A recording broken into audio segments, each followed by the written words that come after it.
Bismillahirrahmanirrahim. Assalamualaikum warahmatullahi wabarakatuh. Alhamdulillazi arsala rasulahu bil huda wa dinil haqq liyudhhirahu 'ala dini kullihi wa kafa billahi shahida. Wassalatu wassalamu ala asrofil anbiya wal mursalin sayyidina wa maulana Muhammadin wa ala alihi wa ashabihi ajmain, amma ba'du. Hadirin yang berbahagia, untuk mengisi kekosongan maka kita gantikan saja pengajian pada malam ini dengan pengajian fikih, melanjutkan pelajaran kitab Safinatun Najah. Kemarin kita sudah memasuki halaman ke 19.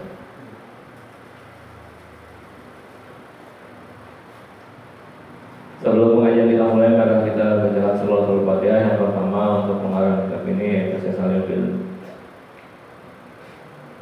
saya saling bicara alhamdulillah, mudah-mudahan berkat karya beliau Allah Subhanahu wa taala melimpahkan rahmatkan curahnya kepada beliau, dan Allah Subhanahu wa taala memberikan kekuatan pada kita semua untuk bisa mengamalkan ilmu-ilmu yang sudah beliau ajarkan kepada kita. Al-Fatihah yang kedua yaitu kita khususkan bagi warga kampung Mempol dan warga kampung Asri Pratama. Mudah-mudahan Allah Subhanahu wa taala memberikan taufik dan hidayahnya kepada kita semua, sehingga kita semua bisa sama-sama mensiarkan apa-apa yang sudah kita dapatkan dari pelajaran pada malam hari ini. Ala hadirin yang berbahagia, saudara hadirin kami semua, Al-Fatihah. A'udzubillahi minasyaitonir rajim. Bismillahirrahmanirrahim. Alhamdulillahirabbil alamin arrahmanir rahim maliki yaumiddin. Iyyaka na'budu wa iyyaka nasta'in ihdinas siratal mustaqim siratal ladzina an'amta 'alaihim ghairil maghdubi 'alaihim waladdallin. Amin. Bismillahirrahmanirrahim. Faslun, suatu pasal. Surutul khutbataini asyaratun. Syarat-syarat dua khutbah itu asyaratun ada 10. Kemarin kan kita sudah membahas tentang rukun-rukun khutbah. Rukun itu apa bedanya dengan syarat? Kalau rukun adalah sesuatu yang harus dilakukan ketika ibadah dilakukan. Kalau syarat adalah sesuatu yang harus ada, harus tersedia sebelum ibadah dilakukan. Kalau sini dikatakan syarat-syarat dua khutbah, berarti sesuatu itu harus ada sebelum khutbah dimulai. Ketika tidak ada syarat tersebut, maka tidak memadai untuk khutbah Jumat, artinya tidak sah. Ketika itu menjadi tidak sah, maka harus dilengkapi dulu syarat-syarat itu. Ketika sudah bisa dilengkapi, maka baru ibadahnya bisa dimulai. Seperti syarat sahnya suatu amal.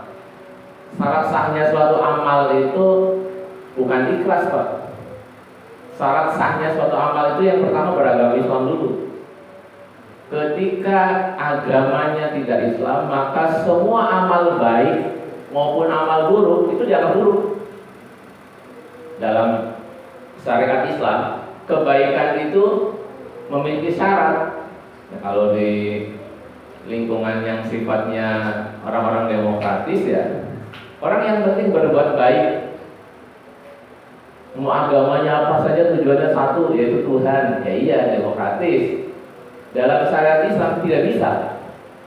Orang mau berbuat baik kayak apapun tidak akan ada nilainya, manakala dia bukan beragama Islam. Karena pintu masuknya suatu amal itu dari agama, dari Islam, dari syahadat itu. Istilahnya amit-amit kalau kita melakukan perbuatan maksiat, kalau kitanya masih Islam, masih ada potensi dimaafkan.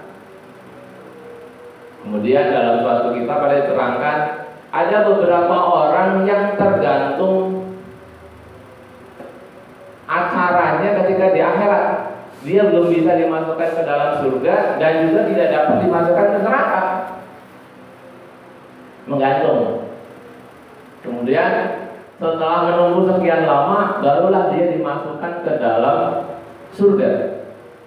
Siapa orang-orang tersebut adalah yang pertama adalah orang-orang kafir yang tidak sampai kepadanya risalah. Jadi dakwah Nabi ini tidak sampai ke telinga dia, sehingga dia dalam kekafiran dengan penuh kegelapan tidak tahu arah. Kemudian dalam hisab itu dia dimasukkan ke dalam neraka katanya, dengan alasan karena dia kafir. Kemudian dia membela diri, ya Allah, oke lah saya kafir, tetapi kekafiran saya ini bukan tanpa sebab. Dakwah ini belum sampai kepada saya. Gitu. Nah ini dia membela diri seperti itu. Akhirnya masuk ke waiting list, karena dalam ketetapan janji Allah, Allah akan membuka surga setelah seluruh umat Rasulullah SAW masuk ke dalamnya.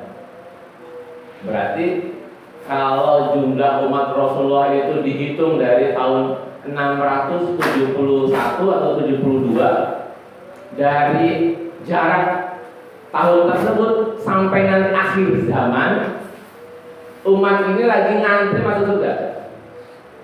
Udah berapa miliar manusia.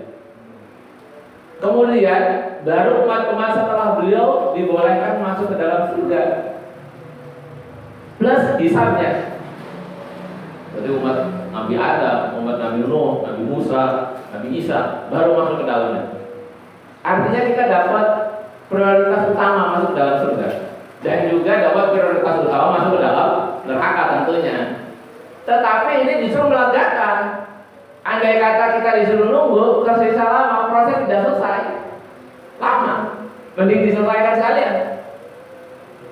Karena proses masuknya ke dalam neraka itu menunggu juga proses masuk ke dalam surga, maka kita akan lebih cepat tentunya.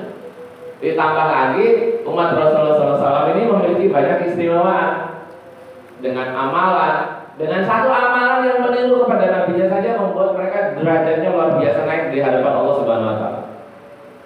Kalau Bapak misalnya minum pakai tangan kanan, kemudian sambil duduk, ditanya, "Pak, kenapa minumnya pakai tangan kanan, Pak?" Wah, ini etika, Pak, sopan santun. Saya sebagai orang Jawa memiliki tata krama, toto kromo, ya, sopan santunnya dengan tangan kanan. Ini jadi berbeda manakala Bapak mendalilkan kepada nabinya. Pak, kenapa minumnya pakai tangan kanan? Saya ini niru nabi saya. Nabi saya perintahkan saya makan tangan kanan, dan saya makan tangan kanan. Nabi pun tidak pernah makan tangan kiri. Saya manut kepada nabi saya niru semua perbuatan nabi saya. Ini nilainya berbeda dengan ketika Bapak mengatakan makan tangan kanan adalah sopan santun. Ya walaupun sopan santun diajarkan oleh Nabi Muhammad misalnya, tetapi kan ada nilai-nilai di kalangan kehidupan masyarakat Jawa atau masyarakat Indonesia yang sebelumnya sudah ada sebelum Islam datang. Begitu. Jadi ketika kita mendasarkan kepada ajaran Nabi kita, maka nilainya menjadi luar biasa besar. Makanya jangan terkecoh dengan kata-kata tokoh yang mengatakan bahwa jangan mengidolakan tokoh-tokoh di luar Nusantara. Lah gimana? Jangan mengidolakan tokoh-tokoh di luar Nusantara. Dan Nabi Muhammad orang Arab, para sahabat orang Arab, para ulama kebanyakan orang Arab. Masa kita nggak boleh mengidolakan agama kita sendiri? Nah ini jangan terkecoh. Karena apa? Itu suatu pesan terselubung agar mendiskreditkan Islam atau memojokkan Islam sebagai produk di luar Nusantara. Padahal Islam adalah agama yang dianut di seluruh dunia. Kalau bicara bahwa tidak boleh mengidolakan tokoh di luar Nusantara, ya agama Hindu dari India, agama Buddha dari India, agama Kristen dari Eropa atau dari Palestina. Tidak ada produk agama kita. Produk wilayah kita adalah produk nyembah pohon, nyembah batu. Mau? Nggak mau kita tentunya. Produk dari di Nusantara dia nyembah batu, nyembah pohon, nyembah gunung. Tidak ada yang nyembah Allah. Kemudian datang Islam dari tanah Arab yang mengajarkan kita nyembah kepada Allah, lalu kemudian dikecilkan dengan istilah jangan mengidolakan tokoh di luar Nusantara. Ini sangat keliru sekali. Ini kita jangan sampai terkecoh. Oleh karena itu, sahnya suatu perbuatan, suatu amal baik, pintu masuknya dengan syahadat, yaitu menjadi orang Islam. Tetapi ya kita tentunya jangan membicarakan ini kepada orang di luar agama Islam, karena konteksnya adalah konteks agama kita, bahwa sahnya nilai suatu amal adalah dengan syahadat. Ketika bicara dalam alam demokrasi, ya kita bicara demokrasi, bahwa yang namanya warga negara yang baik tentunya warga negara yang tidak mengganggu ketertiban umum, terlepas apapun agamanya, seperti itu. Ini alam demokrasi. Makanya kemarin demo-demo yang katanya anarkis itu, kita sebagai seorang muslim tentu sangat mengecam ya tindakan-tindakan anarkis, tetapi juga jangan sampai disamakan antara orang yang menyuarakan aspirasi atau pendapat mereka dalam unjuk rasa kemarin disamakan dengan yang anarkis, seolah-olah demonstrasi identik dengan anarkis. Itu salah. Demonstrasi adalah sesuatu yang dijaga oleh undang-undang, dihormati oleh undang-undang. Itu adalah salah satu poin dari warga negara yang baik.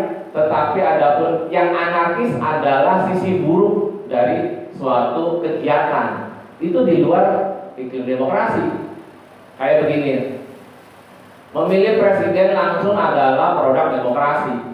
Kemudian ada beberapa oknum yang memanfaatkan pemilihan presiden sebagai sarana untuk mencari uang. Dengan cara apa? Menjadi tim sukses. Menjadi tim sukses kemudian menyebar-nyebarkan politik uang.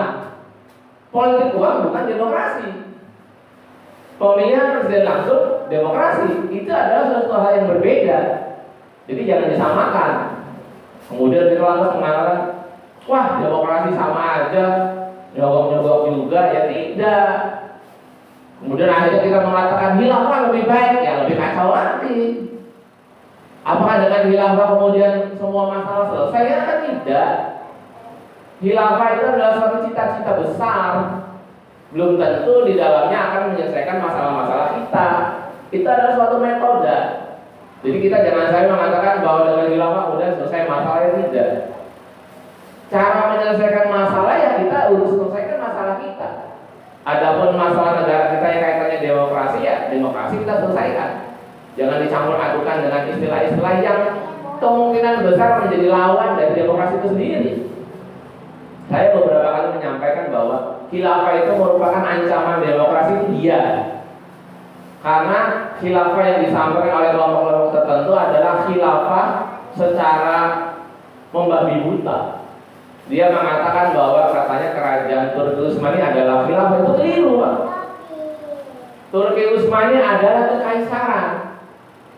Yang namanya khilafah adalah suatu proses kepemimpinan berdasarkan musyawarah. Artinya tidak otomatis putra raja jadi raja.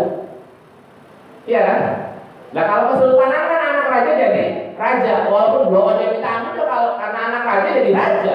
Ini terjadi di kesultanan kita. Ada raja yang cacat secara fisik, kemudian tiba-tiba diangkat jadi raja sehari, kemudian dicopot lagi, dipilih dengan raja yang mumpuni dengan alasan ya namanya anak pertama jadi raja, harus diangkat dulu jadi raja, kemudian dicopot jabatannya. Ini kan tidak sesuai dengan semangat khilafah. Khilafah itu diangkat dari orang-orang yang memiliki kapasitas dalam kepemimpinan, kemudian diangkat secara musyawarah dan dipilih secara mufakat. Untuk membuat mufakat di zaman sekarang itu sangat sulit, Pak. Dengan jumlah rakyat kita yang 270 juta, mencari kata mufakat itu hampir mustahil. Jangankan di level negara, di rumah kita saja disuruh mufakat itu sulitnya minta ampun. Istri 1, anak 5. Coba Bapak bikin suatu keputusan dengan kata mufakat, sulit, Pak. Paling banter Bapak ngancam, Ya sudah, yang tidak ikut keputusan ayah, jalan sendiri sana. Jangan ikut sama ayah. Ada yang ada apa? Ancaman. Karena kemufakatan itu sulit. Sehingga karena sulitnya mencari kemufakatan, maka demokrasilah yang kita pilih dengan sistem suara terbanyak. Ya walaupun sistem suara terbanyak itu harus juga kita seleksi. Makanya dalam negara kita disebut dengan demokrasi Pancasila. Demokrasi yang tidak mengimpor secara 100% produk dari luar, tetapi juga mengambil akar budaya dari Nusantara. Nah itu yang benar. Jadi syarat suatu amal dengan beragama Islam adalah konteksnya ke dalam, ya, ke dalam agama kita. At-taharatu yang pertama harus suci. Khatib itu harus suci. Apa yang suci? Anil hadasaini, dari dua hadas, hadas kecil maupun hadas besar. Al-asghari yang kecil dan wal akbari dan besar. Khatib ketika dia buang angin, maka dia menjadi batal. Bukan batal menjadi khatibnya, tapi wudunya batal. Dampak dari batal wudu, seluruh perbuatan jadi batal. Karena dia mau jadi khatib, batal khatibnya jadi batal. Dia harus mengulang wudu dulu deh. Begitu alhamdulillah ngerasa buang angin, break dulu, bah wudu. Kalau bisa digantikan, digantikan. Kalau tidak bisa digantikan, ya tunggu sabar Pak, wudu dulu khatibnya. Maaf jamaah, ini saya berhadas, mau wudu dulu. Kalau ada yang berkenan menggantikan silakan. Setelah jamaah kepada siap, ya sudah jangan Pak, jangan diganti, tunggu aja. Ya sudah tunggu, kita sabar. Tunggu, ulangi lagi. Alhamdulillah sampai selesai. Begitu teknisnya. Makanya dalam tradisi DKM harus selalu ada yang namanya badal. Badal imam, badal khotib, badal muazzin. Harus ada. Kenapa? Karena sewaktu-waktu kita nggak tahu apa yang terjadi dengan imam, khotib maupun muazzin. Contoh, misalnya kayak muazzin lagi aja tiba-tiba keselak, otomatis kan dia menyelesaikan dulu kan keselaknya. Ya kalau yang keselak ringan ya mungkin sebentar, kalau yang lama dia berhenti dulu aja. Sekiranya bisa digantikan, digantikan, akhirnya diulang lagi. Kalau tidak dengan orang yang sama tapi dengan jeda waktu yang tidak terlalu lama, maka dia boleh melanjutkan. Gitu. Jadi dia perlu dipersiapkan. Kalau kita kan sudah enak ya, karena ada di musola, ketua itu adalah kolektif kolegial, artinya ketua bukan orang nomor satu penentu keputusan, tetapi hanya sebagai simbol. Ketika yang jadi ketua berhalangan, yang gantikan banyak, enak. Kalau sistemnya kolektif kolegial. Yang repot itu kalau sudah satu-satunya potensi jamaah itu hanya satu orang, ini yang repot. Imam satu orang yang bisa, azan yang bisa satu orang, khotib yang bisa satu orang. Ini repot Pak. Bertumbuh kepada satu orang sehingga ketika beliau berhalangan, repot gantikannya. Nah, ini tidak sehat dalam kepengurusan DKM. Maka harus disiapkan potensinya. Nah, kita untuk potensi jamaah kita besar ya. Yang ahli listrik banyak, yang ahli bangunan banyak, yang ustadznya ada lebih dari satu, yang punya kemampuan humas banyak, yang bisa ngetik banyak, yang punya komputer banyak. Potensinya besar kita.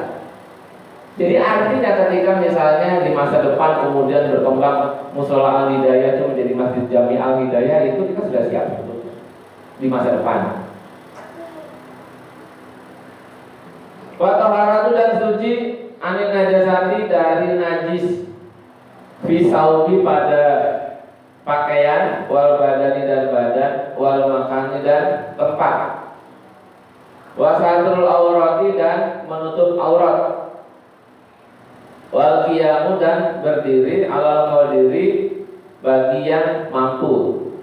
Ini sepanjang saya belajar dari mulai daerah Gresik sampai ke daerah Banten itu, saya belum pernah nemu, alhamdulillah Pak, di daerah Jawa ini ada tempat duduk. Cuma ada beberapa laporan dari teman-teman katanya beberapa paham itu kalau bukan duduk katanya.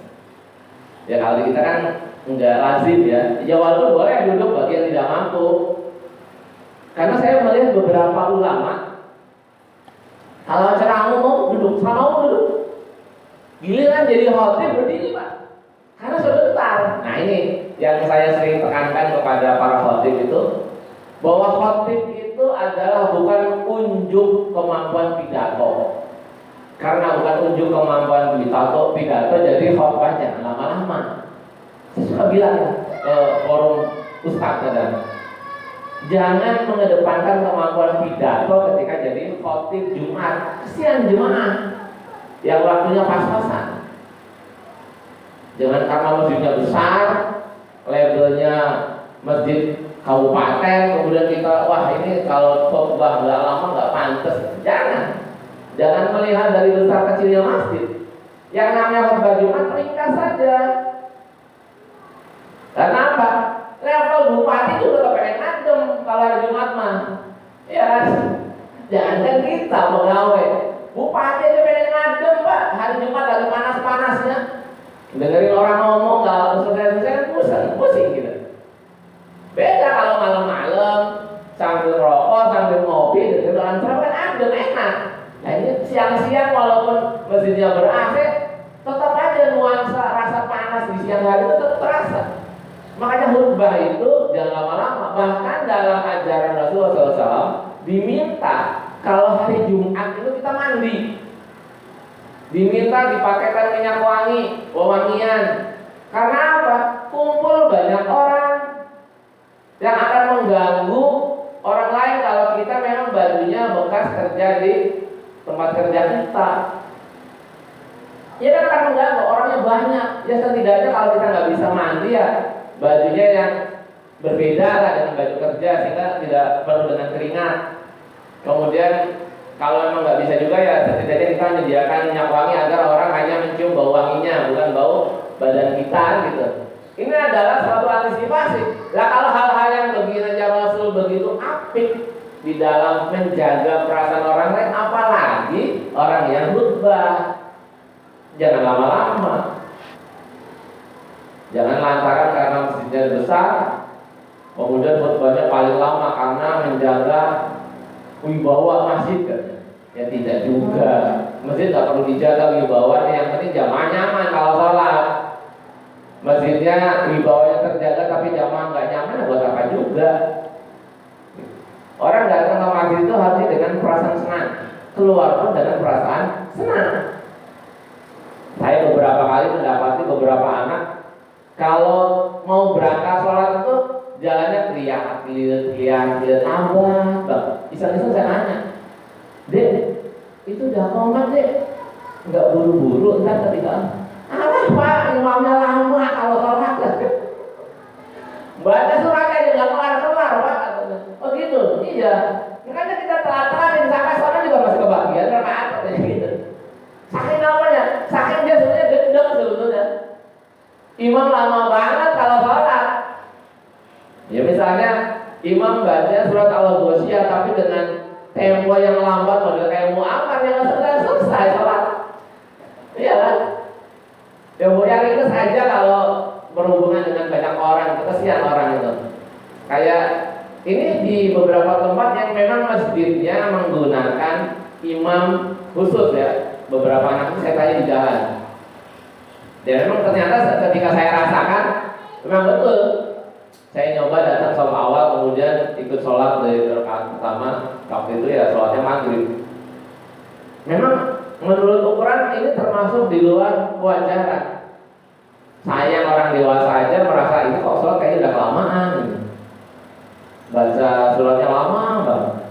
Udah gitu lambat banget. Akhirnya sekali-kali saya iseng nemuin imamnya. Pak, ini sampai ini kalau sholat ini lama, emang gimana Pak? Kalau itu udah kebiasaan saya, Pak, kalau jadi imam. Iya, sampai kalau jadi imam kebiasaan. Enggak, kalau sholat sendiri sebentar apa lama? Saya bilang. Ya cepet Pak. Tuh, untuk diri sendiri aja Anda tidak mau adil gitu. Iya. Giliran sholat sendiri dia cepat ternyata. Karena saya perhatikan, saya tungguin betul tuh imam itu. Ya kebetulan saya kenal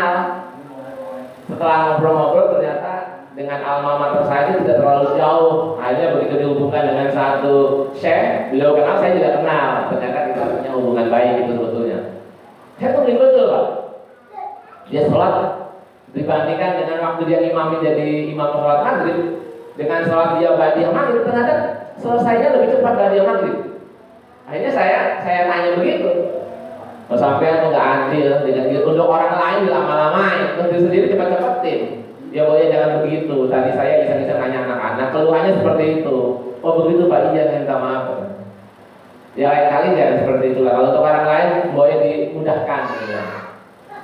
Kalau untuk orang lain dimudahkan. Kalau untuk diri sendiri silakan mau sholat sampai berjam-jam juga monggo. Gitu. Kemudian wal julusu dan duduk bainahuma di antara dua khutbah tersebut. Definisi duduk itu jangan kita pahami Pak ketika Nabi kita berkhutbah. Desain sholat Jumat kita hari ini dengan desain sholat Jumat di zaman Rasul itu berbeda. Di zaman Rasulullah menjadikan tombak sebagai sesuatu yang ditancapkan di depan itu fungsinya bukan buat sebagai senjata. Kalau orang Jawa nyebutnya apa? Teken ya. Teken itu apa bahasa Indonesianya? Tongkat ya. Fungsinya itu untuk tongkat, buat pegangan. Karena kalau khutbah itu Rasul kadang di usia yang sudah sepuh itu agak sampai agak gemetar. Sehingga apa? Perlu pegangan. Sama kalau kita berdiri lama juga, walaupun kita hari-hari biasa kerja di pabrik, kalau berdiri lama, contoh kayak upacara ya. Kadang pegel juga upacaranya. Maka perlu tekan, perlu tongkat. Dan tradisi Rasul kalau khutbah kemudian di antara dua khutbah itu ada jeda, kita sebut sebagai duduk. Rasul hanya bersender saja di batang pohon kurma. Kita sebut itu sebagai duduk. Sebetulnya itu bukan duduk, hanya jeda aja. Jadi kalau khotib mau menjeda ya nggak mesti duduk Pak. Diam aja udah jeda sebetulnya, nggak mesti harus duduk. Sehingga kemudian disediakan kursi. Ya di zaman Rasul belum ada kursi. Oh mesti jadi ada atapnya. Nah kalau kita menganggap bahwa tombak yang dipegang Rasul sebagai senjata, maka hari ini yang harus dipegang oleh khotib itu bukan tombak kayu, senjata. Ya bilangnya senapan AK-47 lah atau M16 gitu. Kalau memang itu dipahami sebagai senjata ya, khotib, Pak, khotib pegang AK-47 Pak? Zaman Rasul pegang tombak, itu senjata itu. Wah, kalau kita pahami itu berarti di zaman sekarang di masjid-masjid harus sediakan perlengkapan militer. Nah ini repot kalau pahaminya begitu. Jadi kita jangan memahami seperti memahami sesuatu yang asal saja. Karena di zaman Rasul tombak itu dibagi menjadi beberapa bagian Pak. Ada tombak yang panjangnya itu 0,5 meter, kalau kita sebutnya lembing ya. Ada tombak yang panjangnya 1,5 meter dan juga ada tombak yang panjangnya 2,5 meter. Yang dipakai sama Rasul yang mana? Ayo. Tombak yang digunakan oleh Rasul adalah tombak yang panjangnya 1,5 meter, yang fungsinya tidak mesti untuk senjata. Bisa sebagai tiang pancang, kalau sebagai batas, bisa juga dipasangi bendera, bisa juga sebagai tekan atau tongkat. Banyak fungsinya lah. Yang senjata yang diidentikan sebagai tombak pada saat itu adalah lembing yang dilempar itu. Itu udah pasti senjata. Dalam khutbah Rasul itu Rasul tidak menggunakan lembing, tetapi menggunakan tombak panjang. Artinya apa? Fungsi yang digunakan pada saat itu adalah sebagai senjata, sebagai aksesoris. Ya kalau saudara pegangan biar enak, biar nggak terlalu pegel kan aksesoris namanya. Gitu. Kayak kita beli jok motornya biar enak didudukin apa? Yang empuk kan dalam motor namanya aksesoris kan. Karena dalam standar pabriknya ya tidak seempuk yang kita inginkan gitu. Nah itu namanya aksesoris. Itu harus dipahami. Sehingga apa? Dalam memahami di zaman Rasul dengan di zaman hari ini, kita tidak meniru secara plak-tumplak. Di zaman Rasul nggak ada, zaman sekarang nggak boleh ada, ya salah. Perkembangan teknologi di zaman Rasul dengan hari ini itu berbeda. Sehingga kita tidak bisa mengatakan kita harus kembali kepada Al-Quran dan Sunnah. Al-Qurannya apa? Al-Qurannya ini. Itu terbitan mana Pak? Terbitan penerbit Semarang misalnya. Terbitan Jakarta. Nah, itu zaman Rasul terbitin Pak. Lah yang enggak. Ya kan enggak. Al-Quran di zaman Rasul ya belum dibukukan. Nah, kita harus kembali kepada hadis-hadis Rasul. Hadisnya apa Pak? Judulnya Pak? Hadis Bukhari, hadis Muslim. Ya terus Bukhari dengan Muslim dengan Rasul jaraknya berapa tahun? Ya ratusan tahun. Nah, kadang terlalu berlebihan dalam dialektika bahasa kita. Kembali kepada Rasul adalah sebagai bentuk bagian yang belum selesai Pak kata-katanya. Harusnya kita kalau mau ngomong kembali kepada Al-Quran dan As-Sunnah, mengikuti pemahaman para ulama. Yang ngerti Rasul zaman dulu yaitu para ulama hari ini. Sehingga apa? Sehingga kita mengikuti caranya beragama menurut alanya ulama. Dan ulama pun tidak melihat Nabi, tapi mempelajari dari ulama-ulama generasi sebelumnya. Itu yang betul. Jangan langsung mengasahkan, langsung kembali kepada sunnah dan Al-Quran. Sama saja kita bilang begini, kita harus kembali kepada Undang-Undang 45. Ya, 45 udah lahir? Belum. Ya sekarang kan Undang-Undang 45 dengan segala macam produknya sudah diamandemen. Ya, yang harus kita ikuti yang hari ini yang amandemen itu. Nah kalau kembali kepada Undang-Undang 45 yang orisinal zaman dahulu, memang zaman dahulu ada corona? Tidak ada. Zaman dahulu ada HP? Tidak ada. Ya sudah usang produknya. Maka apa? Harus diamandemen, harus ditambahin. Nah ini kita jangan sampai mengkultuskan segala sesuatu pada zaman dahulu. Zaman dahulu sebagai bagian dari sejarah menjadi referensi kita. Contoh begini. Zaman dahulu itu Sayyidina Utsman itu pernah membuat acara sholat Id dengan khutbah di awal, yang pada umumnya khutbah di akhir. Artinya khutbah dulu baru sholat, kemudian ditentang oleh sebagian sahabat. Kemudian Sayyidina Utsman beralasan bahwa kenapa melakukan itu karena umat pada hobinya pergi meninggalkan masjid ketika khutbah. Kemudian ini dilaksanakan. Sahabat yang tadinya nentang itu malah ngikuti. Ditanya balik kemudian sama orang, sahabat, tadi kan kamu nentang khalifah, kok malah diikutin? Iya, saya tadi belum kritik, tetapi alasannya bisa diterima dan saya tidak mau menjadi bagian dari tanda-tanda kiamat. Apa tanda-tanda kiamat? Ketika ada orang pemimpin yang jujur, adil, kemudian dibantah. Terus sabar, walaupun tidak sesuai dengan keinginannya, tetapi karena yang lagi ngomong itu orang yang jujur adil, maka dia nggak mau membantah, karena tidak mau menjadi bagian dari tanda-tanda kiamat.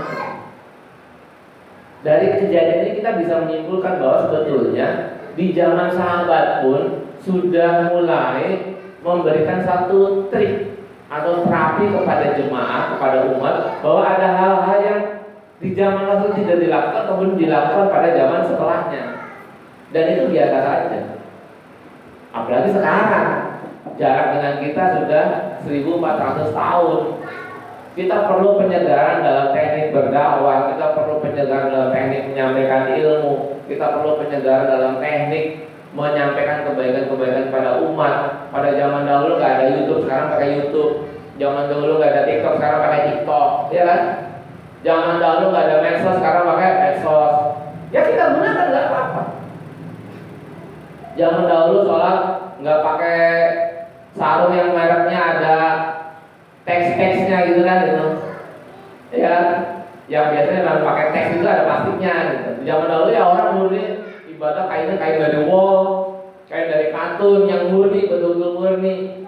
Ya sepanjang itu bisa menutup aurat, nggak kenapa enggak. Gitu. Zaman dahulu Al-Quran tidak dibukukan secara lengkap serapi sekarang. Zaman dahulu tidak.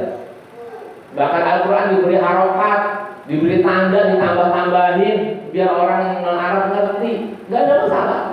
Sepanjang itu bisa menambah kefahaman umat terhadap agama ini. Zaman dulu nggak ada ngaji safinah Pak. Bikin ngaji dulu nggak ada. Sekarang di buat pengajian ngaji, Sofina katanya bid'ah, ya mainnya kurang jauh nih orang. Ya namanya ilmu itu sudah berkembang. Zaman dulu nggak ada universitas, sekarang universitas bermunculan di mana-mana. Artinya apa? Agama tidak menolak perkembangan zaman. Agama tidak pernah menolak teknologi. Yang agama tolak adalah kemaksiatan, titik. Udah. Mau jualan pakai teknologi apa silakan, yang penting jangan ada kemaksiatan di dalam. Bapak pengen cari hiburan, silakan Pak cari hiburan. Yang penting jangan ada maksiat. Apapun hiburannya, yang penting jangan ada maksiat. Karena hiburan itu kebutuhan dasar manusia. Yang kira-kira bisa membuat kita terhibur apa? Ya itu lakukan. Yang penting jangan ada maksiatnya. Agama datang itu kan hanya memberikan batas. Mana maksiat, mana manfaat. Kan begitu. Bahkan Al-Quran sendiri pernah menceritakan bahwa ketika mengharamkan minuman keras, Al-Quran tidak langsung jelas gitu langsung yang namanya arak haram total. Tidak ada titik. Enggak. Tapi sedikit-sedikit diberikan pemahaman kepada manusia. Yang namanya arak itu adalah kadang ada manfaatnya, kadang enggak. Orang mulai mikir, ada manfaatnya. Apa ya manfaatnya? Oh, ayo cari. Ternyata manfaatnya arak bla bla bla bla bla. Salah satunya bisa menyembuhkan luka. Mudorotnya, oh ya ternyata mudorotnya bikin orang nggak sadar, orang jadi bikin keburukan tanpa dia sadari. Orang mulai mikir, oh ya, mulai dikurangi. Kemudian fase kedua, kamu nggak boleh dekat-dekat sholat kalau kamu lagi mabok, lagi teler. Orang mulai tambah jauh dengan arak. Di bagian ketiga dikatakan langsung bahwa yang namanya Al-Qur'an, yang namanya arak itu adalah benda najis, haram untuk dikonsumsi. Udah boleh orang tenang. Nah kalau pada saat itu Al-Quran langsung menerangkan bahwa yang namanya arak itu haram total tanpa alasan, orang pada bingung Pak, karena apa? Jawaban-jawaban Islam itu ya pada saat itu masih suka marah, masih bingung orang. Sehingga apa? Ya tentu agamanya akan ditolak mentah-mentah. Wah apaan ini agama? Kok kedoyanan kita ditolak nanti? Akhirnya orang mulai akan menjauh. Sehingga pada zaman sekarang pun pola-pola dakwah seperti itu harus dikedepankan. Orang itu nggak usah dilarang untuk hal-hal yang menjadi kesukaan dia, sepanjang memang tidak mengandung kemaksiatan. Itu saja. Kalau sudah mengandung kemaksiatan kita larang. Yang dilarang apa? Maksiatnya aja. Dagang misalnya, nipu. Yang kita larang nipunya, bukan dagangnya gitu. Ya kan ada orang dagang hanya kirim gambar saja, deskripsinya kurang jelas. Makanya belum memenuhi syarat. Agar memenuhi syarat bagaimana? Dijelaskan sejelas mungkin dengan deskripsi. Makanya orang kalau jualan online itu kan ketika dia sudah melihat suatu produk, dia lihat kan ulasan di bawahnya. Kemudian dia tanya kepada penjualnya, tanya langsung apa kelemahan-kelemahannya, apa kelebihan-kelebihannya. Kemudian setelah dia sudah melihat, mempelajari, kemudian yakin 100%, baru transaksi. Ya seperti itu harusnya. Jangan kemudian kita melihat satu produk di foto, sudah harganya kelihatan murah, langsung kita pesan beli. Begitu kita terima barangnya mengecewakan.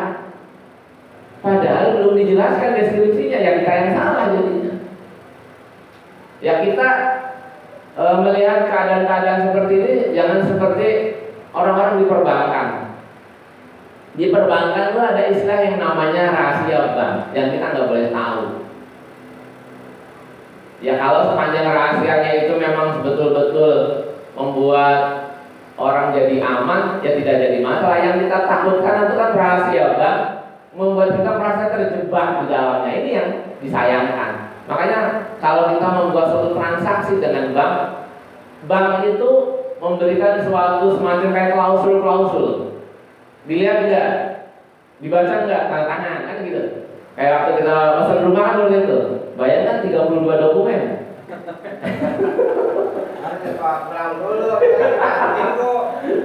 Harusnya dibawa pulang dulu ya, 1 minggu kemudian balik lagi, baru kita tanda tangan. Ini ditodong. 5 menit kita suruh baca 32 dokumen. Kitanya juga udah nggak sabar. Karena kitanya juga butuh, ya sudah disembelih di situ. Ya bahasanya begitu kan. Yang sebetulnya secara sistem bank itu sudah baik.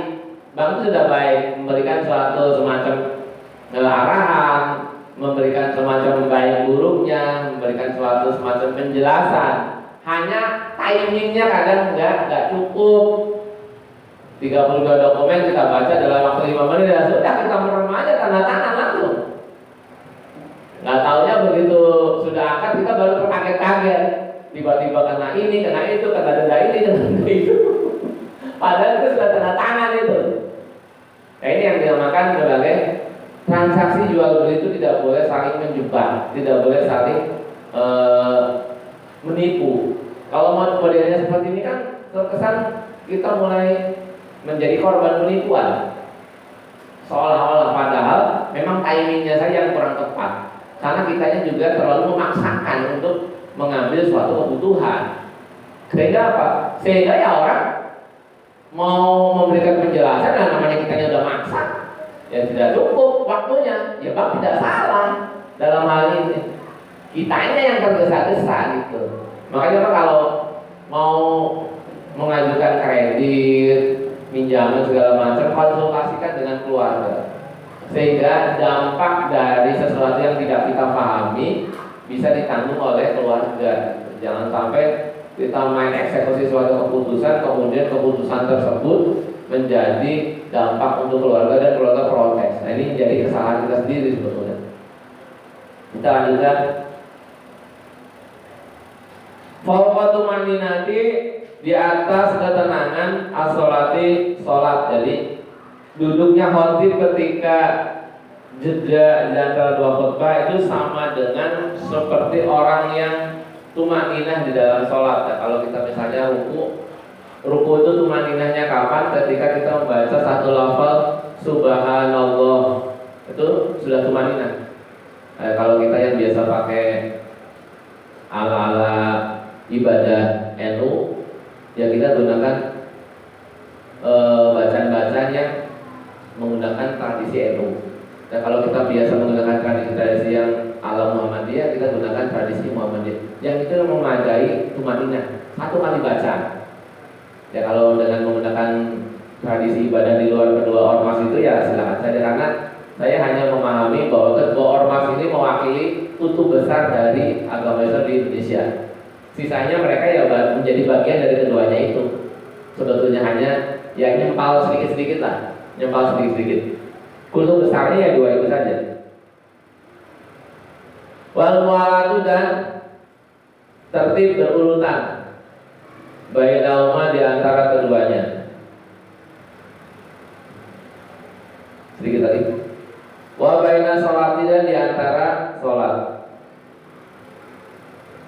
Wa antakuna, dan adanya khutbah tersebut bil arabiyati, dengan menggunakan bahasa Arab. Ya ini di beberapa hadis memang ditekankan dengan menggunakan bahasa Arab, tapi ada juga salah satu teks hadis yang menyatakan menggunakan bilisani qaumi. Jadi menggunakan bahasa kaumnya. Ya kaumnya, kaum kita kaum Sunda ya berarti bahasa Sunda. Kaumnya kaum kita kaum Jawa yang menggunakan bahasa Jawa menurut bahasa lokal setempat. Tapi di Indonesia memang para ulama memberikan suatu jalan tengah. Hebatnya ulama-ulama Indonesia begitu. Dari awal membaca khutbah menggunakan bahasa Arab. Alhamdulillah sampai membaca selawat, membaca ayat Al-Quran, pesan takwanya dengan bahasa Arab, kemudian baru diterjemahkan sedikit menggunakan bahasa Indonesia. Setelah itu kembali lagi bahasa Arab lagi. Khutbah keduanya Alhamdulillah lagi, selawat lagi, sampai akhirnya Allah maghfir, sampai wa zikrullah akbar gitu. Itu hebat orang Indonesia, Pak, ulama Indonesia. Jadi nge-mix. Jadi perintah menggunakan bahasa Arabnya dapat, tapi umat juga paham dengan penjelasan khutbah. Wa yasma'aha, dan mendengarkan khutbah tersebut arba'una, sejumlah 40 orang. Wa takuna, dan adanya khutbah tersebut kulluha, seluruhnya fi waktu zuhur, di dalam waktu zuhur. Nah, di dalam kitab ini diberikan penjelasan bahwa yang namanya waktu zuhur itu adalah di awal waktu zuhur. Karena waktu zuhur itu luas, Pak. Awal waktu zuhur adalah semenjak permulaannya sampai akhir, yaitu kalau sekarang sholat zuhur itu jam 12 kurang 15, berarti selesainya waktu zuhur itu jam 3 atau jam 15 kurang 15. Kalau kita memahami dengan waktu zuhur saja, maka ya boleh saja nanti khutbah Jumat dimulai dari jam 2. Menurut mazhab Syafi'i tidak. Menurut mazhab Syafi'i adalah awal waktu zuhur. Jadi penyelenggaraan ibadah Jumat itu dimulai dengan awal waktu zuhur. Memang ada, Pak, yang di akhir waktu zuhur ada. Mazhab-mazhab tertentu yang mengakhirkan dari penyelenggaraan khutbah Jumat itu menjelang waktu asar. Jadi begitu selesai assalamualaikum yang pertama, zikir sebentar, azan asar. Ada. Di luar negeri, tapi di sini tidak ada. Saya belum pernah nemu kalau di Indonesia ada yang seperti itu. Kalau sholat hari-hari ditakhir, memang ada di beberapa tempat. Salah satunya di pesantren saya, kalau kita sudah menyelesaikan sholat asar, assalamualaikum, kemudian zikir sebentar, nggak lama ada maghrib. Itu di pesantren saya. Jadi antara asar, maghrib, isya dekat, jadi enak. Sekali waktu bisa 3 sholat di bawah. Ya ini karena sifatnya lokal, tidak bisa ditiru oleh tempat lain. Nah, jadi pesantren saya aja. Untuk orang-orang yang sifatnya umum, maka tidak boleh menggunakan metode ini, kecuali memang disepakati oleh orang di sebagian besar wilayah tersebut. Khusus untuk khutbah Jumat, memang dalam mazhab Syafi'i sepakat para ulama menyatakan bahwa khutbah itu di awal waktu zuhur, tidak boleh di akhir waktu zuhur. Sehingga kita enak kalau yang kerja-kerjanya sudah didesain dengan waktu-waktu yang kayak di pabrik gitu. Misalnya khutbah 15 menit, itu sudah berikut sholat ya. Kita punya waktu 1 jam istirahat, kita masih punya waktu 45 menit laginya untuk bisa beristirahat. Artinya apa? Ibadah nyaman, istirahat tenang, enggak terburu-buru. Bagian diberi alokasi istirahat 1 jam. Tapi bagi orang yang tidak memiliki pekerjaan di pabrik pun, khutbah singkat itu juga nyaman. Dia tidak terlalu panas ketika berada di dalam masjid. Karena orang penuh kan, walaupun dengan menggunakan AC, kalau orangnya penuh tetap aja panas, Pak. Sehingga orang itu bisa segera kembali ke rumahnya. Misalnya yang lansia bisa nyaman kembali di rumahnya. Sehingga jangan sampai memaksakan diri kalau khutbah itu terlalu lama. Ya, ini sudah saya pegang betul sampai hari ini. Bahkan menghindari saya khutbah itu ngelantur, saya selalu mencatat khutbah saya. Saya selalu catat agar nggak terlalu ngelantur. Karena kalau orang lagi ngomong itu enak banget, Pak. Yang dengerin yang puyeng. Yang ngomong enak aja. Makanya dicatat. Jangan sampai keluar dari catatan. Keluar dari catatan pasti lebih. Saya kalau khutbah itu hanya 5 menit saja. Keluar dari catatan pasti lebih. Sehingga apa? Sehingga orang kesel dengan hati saya nggak mau gitu. Lebih baik orang tuh nyaman datang ke masjid. Apalagi sekarang fenomena masjid Jumat sekarang banyak menyediakan makan siang ya. Fokus gitu udah nggak mau khutbah. Fokusnya mau makan siang sudah. Ya itu baik saja sepanjang itu membuat jamaah nyaman. Itu saja yang bisa dapat saya sampaikan sebagai badal dari Ustaz Ihab. Mudah-mudahan apa yang disampaikan